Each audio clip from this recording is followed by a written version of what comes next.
আসসালামু আলাইকুম। আশা করছি যে যেখানে আছেন আল্লাহর রহমতে ভালো আছেন। আমিও ভালো আছি। ট্রেডিশনাল ওয়েতে নানি দাদিরা যেভাবে টক পাতা রান্না করে দেখায়, আজকে আমি আপনাদেরকে টক পাতাটা রান্না করে দেখাবো।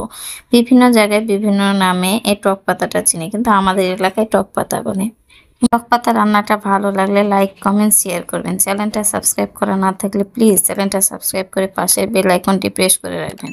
তাহলে নতুন রান্না আপলোড করার সাথে সাথে নোটিফিকেশন চলে যাবে। আর ফেসবুক থেকে দেখলে পেজটি ফলো করে রাখবেন। তাহলে চলুন মূল রান্নায় চলে যাই। এটা হচ্ছে টক পাতা। আমি টক পাতাগুলোকে ভালোভাবে পরিষ্কার করে নিয়েছি, ময়লা মাটি যেন না থাকে।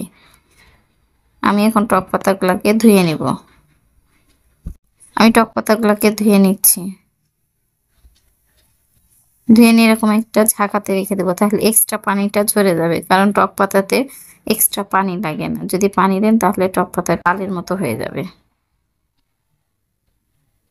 আমার টক পাতাটা ধুয়ে ভাবে রেখে দিয়েছিলাম, এখন আমি কেটে নিচ্ছি ছোট ছোট করে। আপনারা চাইলে গোটা গোটা করেও রান্না করে নিতে পারেন, তবে কেটে রান্না করলে কি হয়, খুব দ্রুত হয়ে যায়। আমি বটিতে এভাবে ধরে কেটে নিচ্ছি, অনেকটা লাল শাক কাটার মতো করে। আমরা যে কোনো শাক যেভাবে ছোট ছোট করে কাটি এভাবে কেটে নেব। আমার টক পাতাগুলো এভাবে কেটে নিচ্ছি। আর টক পাতা কাটা দেখে বুঝতে পারছেন কিভাবে টক পাতাগুলো আমি কেটে নিচ্ছি। আমার টক পাতাগুলা কাটা হয়ে গেছে, এভাবে আমি ঝাঁকাতে রেখে দিলাম।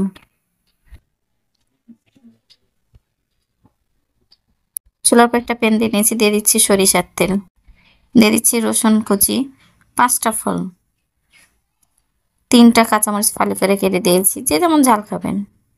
দিয়ে দিচ্ছি পেঁয়াজ কুচি 2টা। এটাতে খুব একটা মশলা বেশি লাগে না। যদি আপনারা ঝাল বেশি খেতে চান অবশ্যই আর একটু মরিচটাকে দিয়ে নেবেন। একটু নেড়ে চেড়ে নিলাম। দিয়ে দিচ্ছি 1/2 চামচ লবণ, আদা রসুন বাটা 1/2 চামচের কম।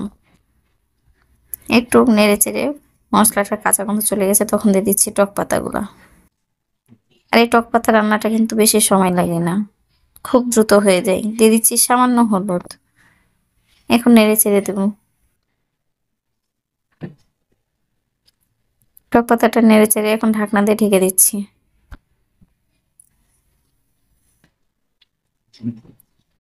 2-3 মিনিট পরে আমি ঢাকনাটা উঠে আবারও নেড়ে দিচ্ছি।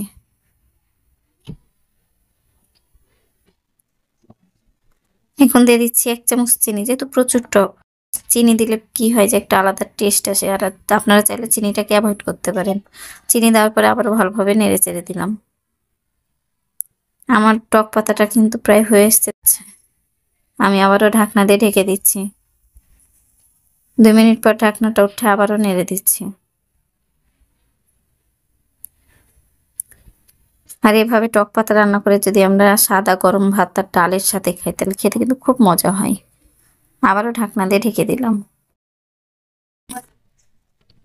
আমার রান্নাটা কিন্তু হয়ে গেছে। আমি এখন একটা সার্ভিং প্লেটে উঠিয়ে নেব। আর অবশ্যই এভাবে টক পাতাটা রান্না করে খেয়ে দেখবেন, আশা করছি ভালো লাগবে। আমার টক পাতাটা উঠা হয়ে গেছে। আমি একটু টক পাতা দিয়ে এভাবে ডেকোরেশন করে নিয়েছি। এটা হচ্ছে ফাইনাল লুক। আশা করছি টক পাতা রান্নাটা ভালো লেগেছে। ভালো লাগলে অবশ্যই লাইক দিবেন, লাইক দিতে ভুলবেন না। যারা চ্যানেলটা সাবস্ক্রাইব করেছেন তাদেরকে তো অসংখ্য ধন্যবাদ। যারা চ্যানেলটা সাবস্ক্রাইব করেননি প্লিজ চ্যানেলটা সাবস্ক্রাইব করেন। আপনাদের একটা সাবস্ক্রাইব আমার জন্য অনেক মূল্যবান। আর অবশ্যই কমেন্ট করে জানাবেন আপনারা এই টক পাতাটাকে কি নাম বলেন। আর ভালো লাগলে অবশ্যই কমেন্ট করবেন। আল্লাহ হাফেজ।